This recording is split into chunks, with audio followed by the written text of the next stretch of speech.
লাশ যখন খাটের মধ্যে কবরস্থানের দিকে নেয়, কসম আল্লাহর নবী সাল্লাল্লাহু আলাইহি সাল্লাম বলেন, নাফরমান পাপীর লাশ যখন কেউ কাঁধে তুলে খাটের মধ্যে করে কবরস্থানের দিকে রওনা দেয়, আল্লাহর কসম নবী বলছে সে চিৎকার দেয় আর বলে, ইয়া ওয়াইলাহা আইনা তাযহাবুন, হায় আমার মন্দ কপাল, তোমরা আমারে কই নিয়ে যাচ্ছ, কেন ওইদিকে নিয়ে যাচ্ছ?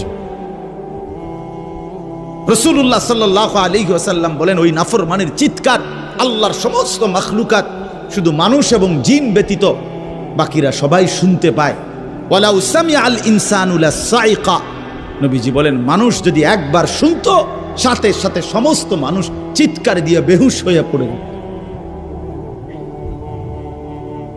বেহুশ হয়ে পড়ে থাকতো। ওরে ভাইয়া, কবরের আযাব না, শুধু ওই খাটিয়াটা নিচ্ছে এখন মাত্র কবরস্থান, এই সময়ের চিৎকার। আমরা কিতাবে পড়ছি, যদি একবার জীবনে কোনো মহল্লার কোনো মানুষ কোনো নাফরমানের লাশের চিৎকার একবার শুনতো, খোদার কসম, আল্লাহর কসম, তো মানুষ আর কারো জানাজা দিত না, কাউরে আর দাফন করতো না, কারো লাশ আর কাঁধে নিত না যদি চিৎকার মারে। কথা বুঝেন নাই? তো মানুষের লাশ পড়ে থাকতো, পচে গলে যেত। আল্লাহ তাআলা দয়া করছেন আমাদের উপর, দয়া করেছেন আল্লাহ তাআলা, দয়া করেছেন আমাদেরকে। এজন্য আপনাদের কাছে বলি, আমি সহ আপনারা সবাই আমরা একথা ভাবতে শিখি যে আখিরাত নিশ্চিত।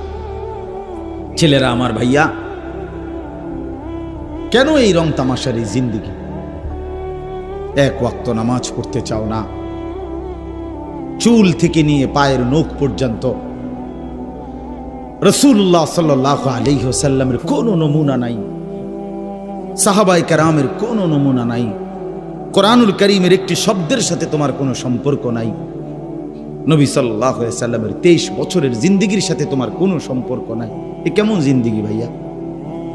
এ কেমন জিন্দেগি? মসজিদে এশার নামাজ চলতেছে,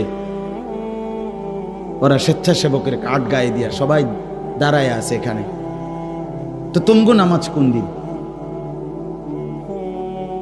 তোমরা যুবক বৃন্দ যে আয়োজন করলা ভাইয়া,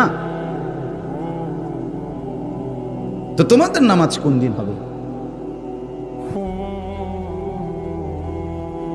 একটি সেজদার সামনে আমার মতো 100 মৌলবী, 1 কোটি মৌলবীর কি অর্থ আছে? আমি আসলেই কি আর না আসলেই কি? কিন্তু